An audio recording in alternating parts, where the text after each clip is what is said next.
Louisiana's Way Home, Chapter 12. When I got back to the good night sleep tight, the palm tree curtains were closed and the room was dark and Granny was still in bed. Granny? I said, said Granny without moving or removing the covers from her head. Granny! I said in a louder voice. I am very tired, Louisiana, said Granny. I am unwell and baffled and uncompromised. I would like to sleep. And I said, well, sleep away. I'll be singing at a funeral, and that means we can keep staying in this motel, and you can sleep and sleep and sleep. Granny moved the tiniest bit. She said, do not bother resenting me, Louisiana. I have always put you first in this world. I am trying to protect you. I am working very, very hard to protect you. It's just that I am so tired. She said all this without taking her head out from under the covers. Her voice was muffled. It was as if she were talking to me from a long, long away. It was as if she had moved to a different country, a country without teeth. I want to go home, I said. Granny threw the covers off her head. It was the first time I had seen her face to face in what seemed like a long time. She looked different, smaller and less certain. Her mouth was caved in, her cheeks were flushed. She glared at me. Truthfully, she was somewhat frightening to behold. Louisiana Elefante, she said, we are not going home. I glared at her. She glared at me. I looked away first. I said, I'm hungry. You're always hungry, said Granny in a relieved voice. She put the covers back over her head. Yours is a perpetual and unceasing hunger. Go, find some food. I am working to regain my strength. Do not forget the curse, Louisiana. How could I forget the curse? My great-grandfather sawed my great-grandmother in half on a stage in Elfier, Nebraska, and then refused to put her back together again. That is not the kind of thing you forget. It may not be the kind of thing you want to face, but it is also not the kind of thing you forget. I left the room and went and stood in the vestibule of the office of the Good Night Sleep Tight. I considered the vending machine. Of course, I was hoping that the boy on the roof would show up and offer to get me whatever I wanted, but I was starting to think that maybe I'd imagined the boy, just as maybe I'd imagined the blue fairy holding out her arms to me the time I almost drowned.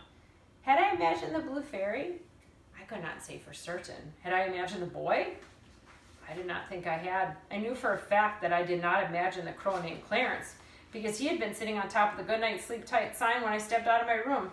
Hello, Clarence, I had shouted at him. He had nodded and looked down at me in a very kingly way. He was probably pleased that I had remembered his name. In any case, the crow was real and the vending machine was real, and I stared at it and thought about what I would get if I could get anything I wanted. I could see Bernice inside the office sitting at her desk. Her hair was in curlers. What a surprise. I waved at her and she pretended not to see me. If the boy showed up and offered to get me whatever I wanted, I decided I would select a package of peanut butter crackers and a package of crackers with cheese and one of the ballpoint pens so that I could continue to write everything down. And also an O. Henry candy bar because I like the name of them, how upbeat and hopeful they sound. And also because they have caramel in them and peanuts, which is a very good combination. I was thinking of all that when the door to the vestibule opened, and there he was, the boy. Hey, he said. Oh my goodness, I was so glad to see him. I was glad even beyond the contents of the vending machine, and by that I mean that I liked his face and I was glad he existed, even if he couldn't get me the crackers and the pen and the candy bar. I thought maybe I had made you up, I said to him. Nah, he said. He stood there holding the door open, smiling. He nodded in the direction of Bernice. She don't like me, he said.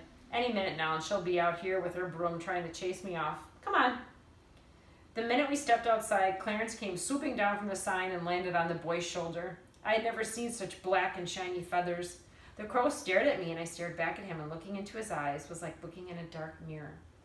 I felt that if I looked carefully enough, if I held myself still enough, I would be able to see the whole wide world reflected in that shiny blackness. Almost. Would he sit on my shoulder, I said. I reckon if he gets to where he trusts you, he would. Clarence flapped his wings and took off, past the sign toward the trees. What's your name? Said the boy. Louisiana, I said. What's yours? Burke. Burke Allen. But I ain't the first Burke Allen. My daddy's Burke Allen, and my grandpapa's Burke Allen, and his daddy before him was Burke Allen, and his daddy too. They've been a lot of Burke Allens. Well, as far as I know, I'm the only Louisiana Elefante. That's lucky then. You ain't got to be nobody but yourself. I said, I have a curse on my head. I don't know why I said it. I shouldn't have said it. Granny has always insisted that we not talk about the curse to other people. To speak of the curse only intensifies the curse. That is what Granny said. Granny said a lot. For as long as I could remember, Granny had been talking to me, telling me things, and telling me not to tell things. I had never told Raimi about the curse or Beverly, but here I was telling this boy I did not know at all. Maybe, in addition to being tired of impossible and persevering, I was also tired of keeping my mouth shut. A curse? Said Burke. Yes, I said. It's a curse of sundering. Of what? Sundering. I don't know what that is. It means to tear apart, I said. All right, he said, if you say so. He pointed at the good night, sleep tight sign. See that sign, he said? I can climb all the way up to the top of the sign. I can show you how too. Oh, I'm afraid of heights, I said. Oh, come on. There ain't nothing to be afraid of. I don't want to fall. You can't fall because there's little bitty handholds the whole way up. You just got to hold on and climb. I can show you how to climb up on the roof too. Ain't nothing to it. No, I said. He waited and I waited. His almost not there hair glinted in the sunlight. Why is your hair so short? He shrugged. My mama cuts all our hair. My daddy and my grandpap and me. She cuts it all the same. So your mother cuts the hair of Burke Allen and Burke Allen and Burke Allen? He smiled. Yeah, all of us. My parents are dead. They were trapeze artists. In a circus? No, I said. They had their own show. They were famous. They were called the Flying Elefantes. I want to be in a circus, he said. First chance I get, I'm going to join a circus. Circus trains come through here sometimes. You ever seen a circus train? I shook my head. They're all on it, all of them. The whole circus. Elephants and clowns and giraffes and trapeze people. Next time that train comes through here, I'm going to hop on it. Can't nobody stop me, he sighed. He looked up at the hotel sign. Here he was, right in front of me, and already he was telling me how he was going to leave. It was the curse of sundering. I would never be free.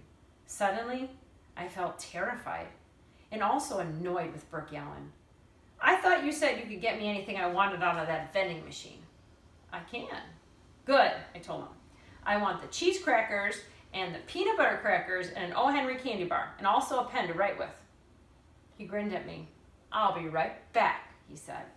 A few minutes later, he came running out of the office holding 2 packages of crackers and an O. Henry bar. I didn't get the pen, he said, on account of I didn't have time.